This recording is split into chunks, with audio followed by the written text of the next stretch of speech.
का एक वाकया आता है, एक शागिर्द के मुतालिक एक उस्ताद उससे बड़ा प्यार किया करते थे, बड़ी उसको इज्जत दिया करते थे, उस्ताद होकर उस बच्चे का एहतराम किया करते थे। दूसरे शागिर्द उनसे जला करते थे।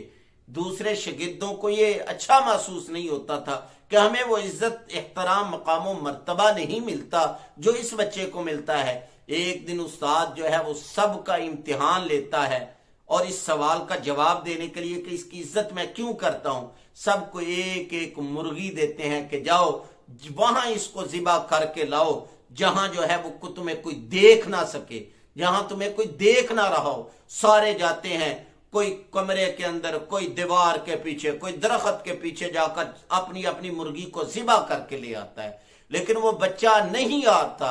वो इंतजार के बाद जब सारे बच्चे आते हैं वो कहते हैं वो सियाना किधर गया है, वो समझदार किधर गया है, अभी तक वो मुर्गी नहीं उसको जिबा करके लाया। वो आखिर इंतजार के बाद वो जिंदा मुर्गी पकड़ के ले आता है। उस्ताद पूछते हैं कि बेटा तू जिंदा मुर्गी क्यों पकड़ के ले आया?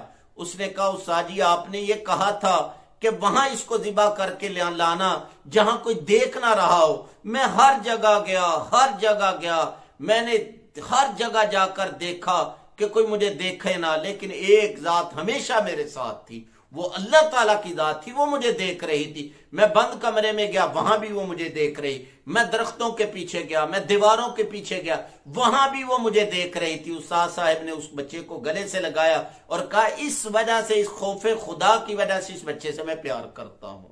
तो मैं और आप भी अपने बच्चों को ये सिखाएं, ये नहीं कि बेटा कैमरे की आंख देख रही है, इससे नहीं, इससे दिखाएं। इस जुमले की बजाय ये कहें कि अल्लाह देख रहा है। ये ना कहें कि कैमरे लगे हुए हैं तो वो देखो रिकॉर्डिंग हो जाएगी, नहीं नहीं, ये दिखलाएं कि नहीं अल्लाह देख रहा है, अल्लाह देख रहा है और वो अल्लाह ताला की जात बरीक बीन है, उससे कोई चीज छुप नहीं सकती।